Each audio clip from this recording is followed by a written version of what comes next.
Alright, we got Roy. I eat Burger King before fights. Nelson, he's 17-7 versus Matt. Meathead. Mitrione, he's 5-1.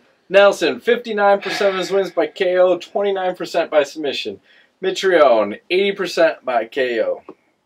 So, this fight, obviously, we kind of mentioned a little bit. Mitrione's taking it on short notice. Mm-hmm.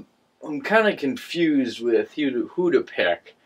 I got some theories on both guys. Okay. Nelson, the things that concern me are his body, obviously. He looks like he's not training as hard as he has been. I don't see a six-pack. He looks fat as fuck on The Ultimate Fighter. And that always is a concern of mine. The show is pre-taped, sir. So awesome. So he's had at least a month to work. Maybe it's just he's wearing a bodysuit like he did at the weigh-ins. Like false sense of security for Carwin, Mitrione, whoever. I get it. I got it. I know it's good. The rhymes I wish. Oh, the rhymes I write, you wish you would. I'm on it. On it. There we go again. Second reference to On It. Yeah. What's going on here? I don't know. New sponsor.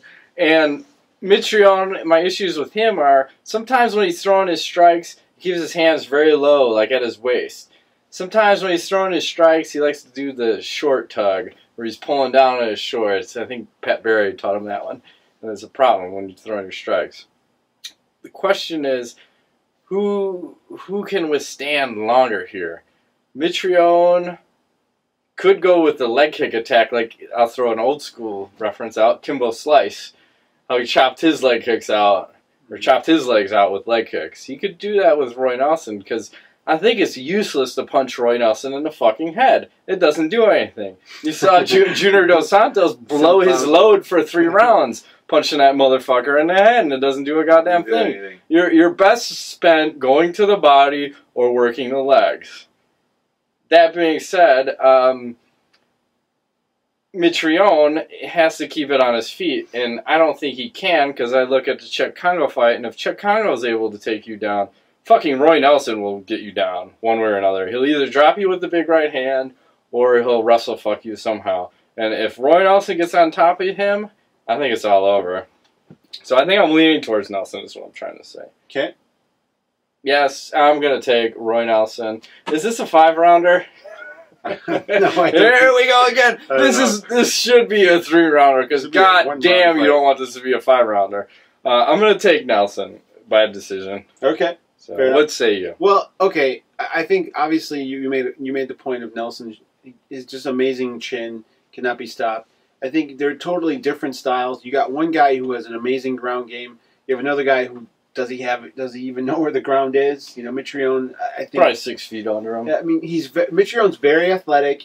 He has kind of an in and out style, like almost I want to say like a Dominic Cruz, kind of a weird. It's like a sloppy Joe. Yeah, it's just all over. So yes, and he doesn't do everything technically correct, which kind of plays into Nelson's favor, because Nelson is like a guy who will sit back, and as soon as you're sleeping or not paying attention or you do something wrong, boom, Crow cops you. Yeah, like he did it to Schaub, he did it to Struve, Crow Cop. I mean, and the ground, he's not afraid of the ground. So I think by not being scared of going to the ground, which Mitrione would be ridiculously stupid to try to take it there, I think this fight plays out on the feet. I mean, it doesn't make sense for it to play out anywhere else. Unless Nelson can get Mitrione down, which I don't think he can because Mitrione's so athletic. So I'm going to go ahead and say that Nelson catches him in the 2nd round via knockout. With this one? The crazy right hand. 6 of these where you sneeze. He has the ability to just, like, he's slow and plotting, but man, when he wants to throw that right hand, it comes out of nowhere and just lands on the button. Dan Henderson-esque. Yeah. So I'm going to say Nelson, 2nd round knockout. Unfortunately, Mitrione on short notice. There's just too many things against him at this point. The only thing maybe is that Nelson's not in shape, but he's been out of shape many times. Yeah, so, you don't know what you're getting. Who do you know? He's actually, I'll tell you one thing. From watching The Ultimate Fighter, he's definitely an intelligent guy. I think. Oh yeah. I think he's got a good fight IQ when you. He does. See how he coaches. He tells the people the right thing to do. Yes, and he comes off like a douche, but it's only because I think he doesn't do what Dana wants him to do, is get his guys to just be fucking like crazy chickens and just go at it, because that's what's good TV. But Mm-hmm. in general, he's like, no, guys, listen, just win the fight. Which I don't like either, but at the same time, it's pretty smart. And when he yells out instructions, he knows what he's doing and he gives the right advice. So I don't think Mitrione has this kind of IQ. I just don't. Not at this point in his career. 5 fights, right? 4? 6? 6. Okay. I didn't even look.